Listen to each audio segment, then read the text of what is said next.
7 से 9 नवंबर जयपुर बनेगा बौद्धिक महाकुंभ की भूमि।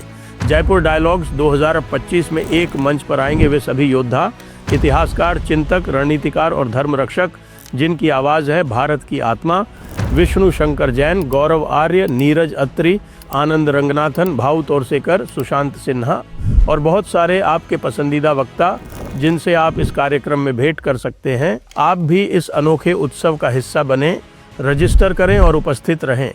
और यदि आप इस आंदोलन को और शक्तिशाली बनाना चाहते हैं तो हमारे क्राउड फंड में दान दें। QR स्कैन करके आप हमें योगदान दे सकते हैं। रजिस्ट्रेशन लिंक नीचे दिया हुआ है।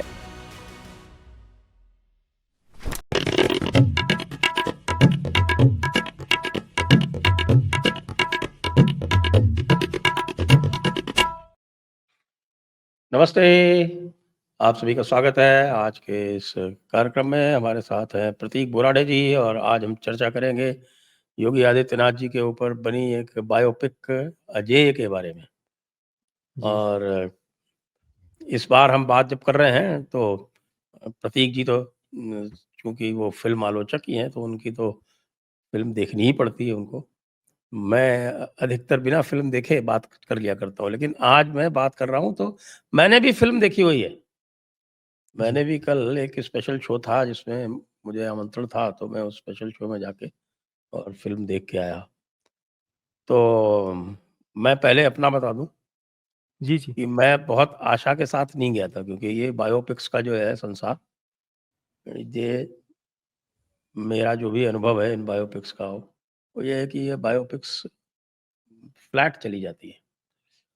लेकिन मुझे बड़ा सुखद आश्चर्य हुआ जब मैं पहले हाफ में पलक तक नहीं झपका पाया।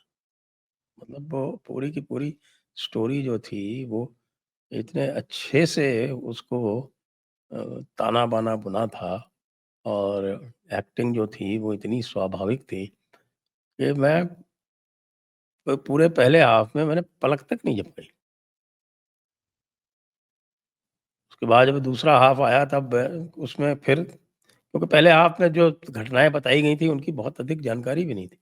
बल्कि ये जो जी। इनकी शांतनु गुप्ता जिनकी किताब पे ये लिखी हुई है, जिनकी किताब पे ये बनी है, मैंने कल उनसे भी पूछा, मैंने कहा ये जी चीज़ें जो आपने शुरू-शुरू में जो 2-3 चीज़ें दिखाई, जैसे वो घर की बात, वो बस वाली माता-पिता। मारपीट, हुँ। बस वाली मारपीट या फिर आपके वो चुनाव चुनाव हारने वाला, या फिर वो एक वो सेवा शिविर हैजे-वैजे वाला, मैंने कहा ये तो आपकी किताब में थी नहीं। तो उन्होंने कहा हाँ, ये मेरी किताब में नहीं थी, ये मेरे पास इवेंट्स थी लेकिन वो किताब में मैंने नहीं डाली थी। लेकिन अच्छा, फ़िल्म के हिसाब से इनको फिर मैंने इसमें डाला और वो अरे बहुत वाह! अच्छा निकल के आया, क्योंकि उससे एक स्वाभाविक चरित्र दिखाई पड़ता है, एक लड़के का, जो आगे चल जी। के फिर योगी आदित्यनाथ में परिवर्तित होता है। अब आप बताइए? जी, बिल्कुल सर, मैं भी बिल्कुल अपने एक्सपेक्टेशंस कम रखकर ही फ़िल्म देखने के लिए गया था। परंतु मैंने जितना सोचा था उससे भी कई ज़्यादा बढ़िया फ़िल्म निकली। हालाँकि ट्रेलर से भी फ़िल्म टेक्निकली वेल मेड ही लग रही थी, परंतु फिर भी हाल ही के समय में पिछले 3-4 वर्षों में कुछ ऐसी फ़िल्में आई थी, राष्ट्रवादी फ़िल्में ही, उन्होंने निराश किया था काफ़ी। तो अपने एक्सपेक्टेशंस कम रखकर ही मैं गया था। परंतु जैसे कि आपने कहा फर्स्ट हाफ में योगी जी के परिवार के बारे में जो बातें जानने को मिलती है, उनके बाल्यकाल के बारे में, परिवार का जो वातावरण जिस प्रकार से दिखाया है, पिता का अनुशासन, माँ का प्रेम, तो ये सब बातें हैं ना। एक तो आजकल वैसे भी इस प्रकार का पारिवारिक वातावरण फ़िल्मों में ना के बराबर देखने को मिलता है। पिता के अनुशासन को तो बिल्कुल ही नकारात्मक रूप में ही आजकल पैरेंटल अब्यूज़ के रूप में, फिर उसके विरुद्ध बच्चों का विद्रोह, इस प्रकार से मतलब पिता का अनुशासन उसको बहुत ही ज़्यादा नकारात्मक रूप में ही आजकल फ़िल्मों में दिखाया जाता है। तो उस दृष्टि से भी अगर हम देखें, बायोपिक के दृष्टि से भी नहीं देखें, एक सामान्य फ़िल्म की दृष्टि से भी देखें, तो भी ऐसा पारिवारिक चित्रण आजकल ना के बराबर हो गया है फ़िल्मों में, कि जहाँ पर एक फ़िल्म मेकर माता-पिता के अनुशासन को, प्रेम को, इस प्रकार के पारिवारिक वातावरण को सकारात्मक रूप में दिखाए। तो उस दृष्टि से भी मुझे फ़िल्म का फर्स्ट हाफ बहुत ज़्यादा पसंद आया। बाकी जो फ़िल्म के एक्टर हैं अनंत जोशी, उन्होंने भी योगी जी की भूमिका बहुत बढ़िया तरीके से की है, निभाई है। इससे पहले मैंने उनको 2 वेब सीरीज़ में और 12th फेल जिसको काफ़ी पसंद भी किया गया सभी जगह फ़िल्म को, उसमें भी उनका परफ़ॉर्मेंस बढ़िया था और कल भी जब मैंने फ़िल्म में देखा तो उनका जो अ बेटे के रूप में, या फिर जब उनको वैराग्य का भाव मन में आता है, जब वो घर छोड़कर चले जाते हैं अपने गुरुदेव महंत अवेद्यनाथ जी के आश्रम में, मठ में, तो वहाँ जाने के बाद में जो वैराग्य का भाव है, आश्रम की साधना, तपस्या आदि, ये सब बातें जो है वो एकदम से मैं अपने व्यक्तिगत रूप से भी फ़िल्म के साथ में बहुत रिलेट कर पाया। और हुँ, हुँ। बाकी अ, परिवार का जो वातावरण वगैरह था वो तो बहुत पसंद आया। हालाँकि पॉलिटिक्स के बारे में काफ़ी कम बातें उन्होंने दिखाई है, जो मैं थोड़ा-सा और एक्सपेक्ट कर रहा था।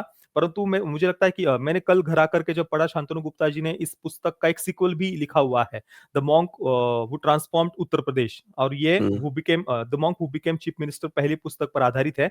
तो मैंने तो कल रिव्यू में ही कहा था कि मैं तो इसका सीक्वल भी देखना चाहूँगा, क्योंकि उसमें ज़्यादा मज़ा आएगा। जैसे हाँ, कि वो जो मुख्तार और अतीक की जो बाद में जो पिटाई हुई है, क्योंकि जी, जी, जी। ये जो बुक जो है, इनकी जो पुस्तक है, वो वहीं पर समाप्त हो जाती है जहाँ ये योगी जी पद ग्रहण कर लेते हैं। जी, जी। वो वहीं तक की है ये। तो वो और वो सेकंड हाफ में अगर इसका सीक्वल आता है ना, तो वो बहुत मज़ा आएगा देखने में कि उत्तर प्रदेश को उन्होंने कैसे बदला, और उसमें बहुत कुछ दिखाने जैसा है। मुझे अभी भी याद है मार्च 2017 में योगी जी मुख्यमंत्री बने थे। उस समय मैं भी मतलब काफ़ी एक्टिव भी था और देख रहा था सब कुछ अपने आँखों के सामने, और जिस दिन योगी जी को मुख्यमंत्री बनाया जाने वाला था, मतलब तब तक भी पता नहीं था कि कौन बनने वाला है। तो शाम को जितना याद है मुझे 7:30 8 बजे के करीब अनाउंस हुआ था, शाम के समय ही। तो तब तक भी टीवी के सामने बैठा हुआ था मैं, कि कौन बनेगा, कैसे होगा, क्या होगा? तो जब योगी जी की अनाउंसमेंट हुई कि वो बनने वाले हैं, तो बहुत बहुत खुशी भी हुई थी, और उसके 1 सप्ताह के अंदर ही जितने एक के बाद एक धड़ाधड़ निर्णय लिए गए थे, चाहे वो एंटी रोमियो स्क्वाड हो, कसाईखानों पर बंदी लगाना हो, तो बहुत धड़ाधड़ 1 सप्ताह के भीतर ही जो निर्णय लिए गए थे। तो सेकंड हाफ में तो बहुत कुछ वो दिखा सकते हैं। फर्स्ट हाफ में योगी जी के बाल्यकाल से लेकर के उनकी जो आध्यात्मिक यात्रा है, उनके गुरुदेव के प्रति उनका समर्पण भाव, आश्रम में उनका व्यवस्थापन देखना, उनका कर्णछेदन की जो प्रक्रिया दिखाई है, वो सीन भी बहुत बढ़िया लगा, जो उन्होंने अपने गुरुदेव से ही करवाई। तो वो भी एक बात काफ़ी भावुक कर देने वाली थी। तो ये बातें एक गुरु परंपरा की दृष्टि से भी अगर हम देखें, तो मुझे नहीं लगता कि आज तक इस प्रकार से हमारी सनातन संस्कृति की किसी भी गुरु परंपरा को, किसी भी आश्रम की गुरु परंपरा को इतने सकारात्मक रूप में मैंने इससे पहले देखा हो। हाँ, छोटी-मोटी कुछ ऐसी यूट्यूब पर कुछ वीडियोज़ वगैरह ऐसे हम देखते हैं, परंतु मेनस्ट्रीम एक फ़िल्म हम मतलब ऐसे कोई मसाला फ़िल्म वगैरह नहीं है, परंतु फिर भी अच्छे खासे बजट के साथ में बनी हुई फ़िल्म है। बड़े पर्दे पर मैंने फ़िल्म देखी, तो मुझे दूसरी कोई एक सिंगल फ़िल्म भी याद नहीं आती, कि जिसमें इस हुँ, प्रकार से हमारी गुरु परंपरा को इतने सकारात्मक रूप में दिखाया गया हो। और एक आध्यात्मिक दृष्टि से भी देखें तो जो वैराग्य का भाव है, उसको भी बहुत बढ़िया तरीके से दिखाया है। जब योगी जी के माँ और पिताजी दोनों 2 वर्षों के बाद में उन्हें पता चलता है कि जब वे महंत बन जाते हैं मठ के, तो उसके बाद जब उन्हें पता चलता है कि उनके बेटे वहाँ पर है, तो जब उनका आश्रम में आना, माँ का क्रोधित होना, पिता का बिल्कुल शांत खड़े होना, ये सब बातें हैं जो बहुत नेचुरल लगती है फ़िल्म में देखते समय। और फर्स्ट हाफ में भी जो बस वाला जो हिस्सा था, जो पार्ट था सीन, वहाँ पर अपने बड़े भाई के साथ में उन्होंने एक बस की सेवा शुरू की थी, उसको नंदी नाम देना, अपने ही घर में गौ माता के साथ में उनका जो प्रेम है, घर में छोटी-सी 2 जो गाय दिखाई है, और कई मतलब कॉलेज में जाने के बाद में बीच में वापस जब वो घर पर आते हैं, तो वहाँ पर भी गौ माता उनको जो जिस प्रकार से आवाज़ लगाती है, फिर उसको वो जाकर के खाना खिला रहे हैं। तो ये जो छोटी-छोटी बातें हैं ना, तो उनका वो जो लगाव है, या अंदर से जो कोमल हृदय है योगी जी का, ये सब बातें भी बहुत बारीकी से डायरेक्टर ने दिखाई है। रवींद्र गौतम इसके डायरेक्टर हैं मैंने देखा, और इससे पहले कुछ टीवी सीरियल्स वगैरह उन्होंने ज़्यादातर डायरेक्ट की हुई है, और एक महारानी करके वेब सीरीज़ है, उसको भी रवींद्र गौतम उन्होंने डायरेक्ट किया हुआ है। तो मतलब अनुभव तो है, जो फ़िल्म के डायरेक्टर हैं उनको फ़िल्म मेकिंग के बारे में काफ़ी लंबा अनुभव है।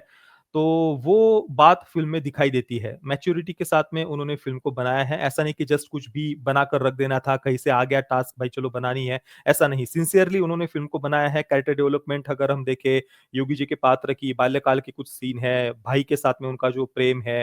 हालाँकि उनकी जो बहनें थी, उनके बारे में हालाँकि फ़िल्म में नहीं दिखाया। वो पता नहीं उन्होंने जानबूझकर ही उस बात को मिस किया, या फिर क्या रीज़न था पता नहीं। एक भाई ही उनके दिखाए हैं, और नहीं, बाकी बहन का भी माता-पिता का दिखाया है पात्र। ना, जब ये वापस जाते हैं तो वो बहन दौड़ती हुई आती है कि भाई आ गया, भाई आ गया। हाँ, मतलब ज़्यादा उस बात पर फ़ोकस नहीं था, जितना मतलब हमने एक एक सीन था वो केवल मात्र, पर जैसे कि भाई के पात्र को अलग से उन्होंने समय दिया है, जहाँ पर भाई के पात्र की पढ़ाई में रुचि नहीं थी, और योगी जी पढ़ाई में भी काफ़ी अच्छे थे और पिता कहते भी है कि हमारा ये जो अजय जो बेटा है वो सबसे काबिल है। ये एक बात भी पवन मल्होत्रा उनके पिता का जो पात्र है वो अपनी पत्नी से एक सीन में कह रहे हैं जब वो बर्तन मांज रही होती है। तो इस प्रकार से दोनों भाइयों के बीच के जो रिश्ते को ना उसको अलग से डेवलप किया है। बहनों के बारे में मतलब ठीक है शायद हो सकता है कि अगर इसका कभी अगला पार्ट आए तो वहाँ पर हमें देखने को मिले वो सब बातें। तो उनके परिवार की जो सादगी है, तो वो बात मुझे सबसे ज़्यादा पसंद आई। जो कॉलेज का भी सीन है जहाँ पर छात्र नेता जो दिखाए हैं, इलेक्शन चल रहा होता है कॉलेज कैंपस में, तो वहाँ पर जो लड़कियाँ हैं, छात्राएँ हैं, उनके बारे में जो अभद्र बातें कुछ दीवार पर लिखी गई होती है बाथरूम में, तो वहाँ पर ₹20 जमा करके वो वेल्डिंग कर देते हैं और उस जगह पर जो वो कहते हैं ना कि अगर मेरे पास में ₹200 होते, तो मैं सीधा यहाँ पर बुलडोज़र ही चला देता। तो वो एक सीन डायलॉग सुनकर ना एकदम दिल खुश हो गया था नहीं, वो नहीं, बड़ा सुनकर। बड़ा बड़ा इम्प्रेसिव सीन है वो, बहुत ही हाँ, प्रभावशाली है। वो तो इसी कारण से मुझे लगा कि ये तो केवल डायलॉग था बुलडोज़र वाला। अगर इसका सीक्वल बनता है और वहाँ पर तो भाई कितना कुछ दिखाया जा सकता है फिर। तो जो पूरा माफिया राज है, बाहुबली राज है, गुंडा राज है, तो वो सब कुछ बल्कि हम विज़ुअली मुझे देख तो सकते लगता हैं। है कि वो जो एक पूरी मूवी इस पे भी बन हाँ। सकती है, कम से कम एक छोटी मूवी तो बन ही सकती है इसके ऊपर कि साहब कि योगी जी जो है, वो कैसे सीएम बने? क्योंकि वो भी एक बड़ा रहस्य है, बड़ा एक थ्रिलर जी, टाइप जी। का है। मनोज सिन्हा को पहले नॉमिनेट कर दिया जाता है। मनोज सिन्हा पहुँच जाते हैं, वो अपने गाज़ीपुर होके और काशी विश्वनाथ दर्शन-वर्शन करके गाज़ीपुर जाके और गाज़ीपुर से लौट रहे होते हैं लखनऊ के लिए। और रास्ते में अच्छा। उनके पास फ़ोन आता है कि वो अब आप रहने दीजिए और वो मुझे इतना जौनपुर से अंदर लौट की आते हैं। बातें तो नहीं पता पर मैं घर पर बैठा हुआ था और शाम का ही समय था जितना मुझे पक्का याद है 17 या 18 मार्च का और हुँ। शाम के समय अनाउंसमेंट हुई थी 7:30 8 बजे के करीब। तो मुझे अंदर की डिटेल्स तो आप ज़्यादा जानते होंगे, मुझे ज़्यादा उसके बारे में नहीं पता। अच्छा ये इसकी आपको म स्क्रीन प्ले कैसा लगा? मुझे तो स्क्रीन प्ले भी काफ़ी अच्छा लगा।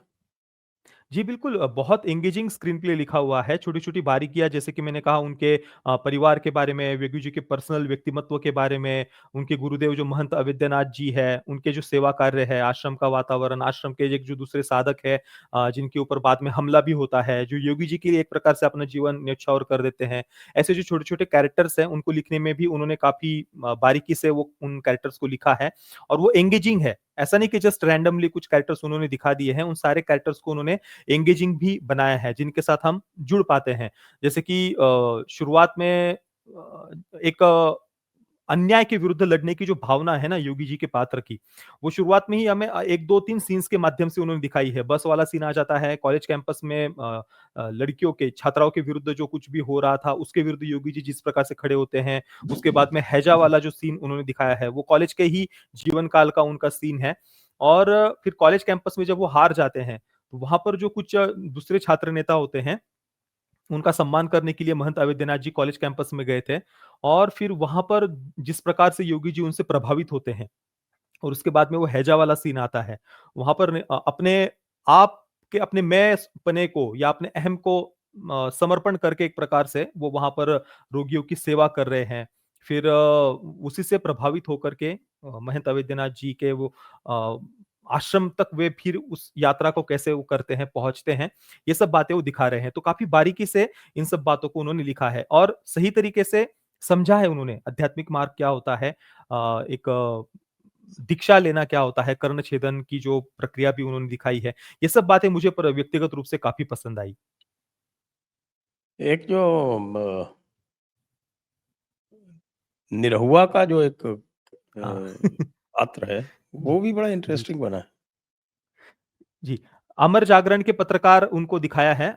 जैसे हो सकता है कि अमर उजाला या ऐसे ही कुछ वो दिखाना वो अमर वहाँ जागरण उन्होंने हाल अमर उजाला और दैनिक जागरण को मिला के अमर जागरण बना दिया है।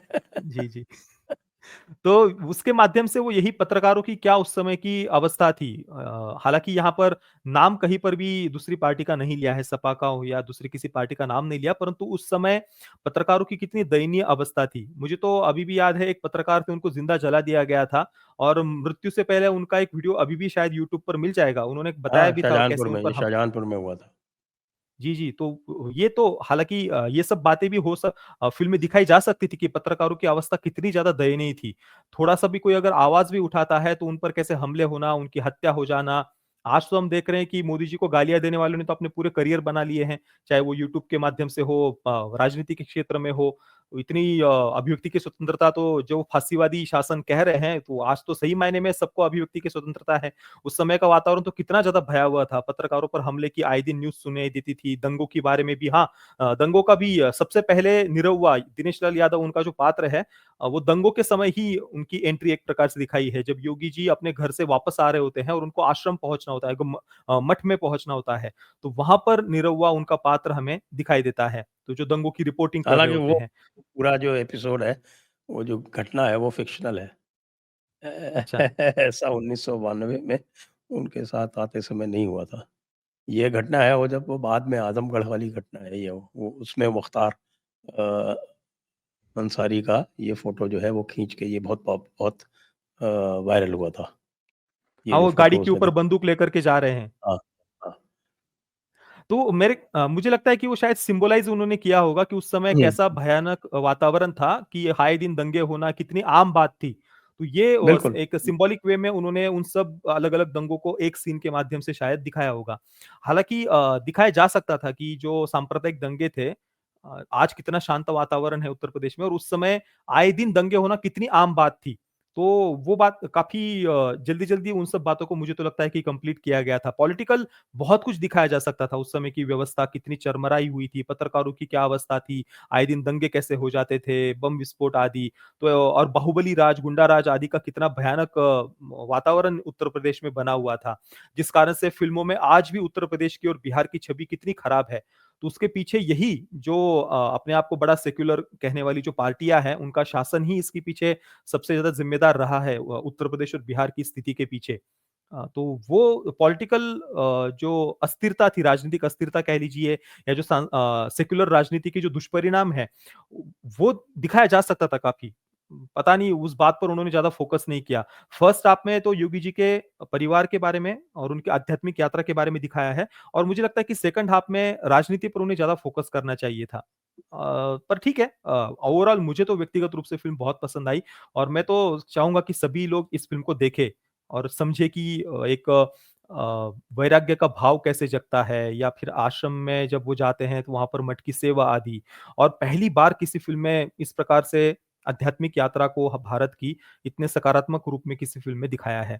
हॉलीवुड में अगर हम देखें तो ऐसे तो चर्च का जो उनकी व्यवस्था है या पादरी बनने को लेकर के बहुत सारी फ़िल्में हॉलीवुड में इस प्रकार की बनी हुई है। अभी तो हाल ही में एक फ़िल्म भी मैंने देखी थी जहाँ पर पोप के चयन को लेकर के पूरी एक सिस्टमैटिक उनकी वोटिंग प्रक्रिया वगैरह कैसे होती है, पूरे विश्व भर से चर्च के पादरी वगैरह कैसे इकट्ठा होते हैं। अभी पिछले वर्ष ही आई थी, उसको ऑस्कर में काफ़ी सारे अवार्ड्स वगैरह भी मिले। तो वहाँ पर तो बहुत आम बात है, चर्च को सिस्टम को ग्लोरीफाई करना, मिशनरियों को, पादरियों को। तो भारत में तो हमारी महान इतनी आध्यात्मिक परंपरा होते हुए भी आज तक कभी भी बॉलीवुड में कम से कम अगर हम बात करें, तो इस प्रकार से हमारी आध्यात्मिक जो इतने सारे मत, पंथ, संप्रदाय आदि हैं, तो उनके बारे में कभी भी चित्रण हमें देखने को नहीं मिलता या सम्मान के साथ में तो कभी भी नहीं किया गया वो चित्रण। उल्टा नकारात्मक रूप में ही आश्रमों को या संतों को हमेशा से फ़िल्मों में दिखाया है। तो यदि आपको इस पे मार्क्स देने हो तो कितने मार्क्स देंगे? जी, मैंने कल 8 आउट ऑफ 10 स्टार्स दिए थे।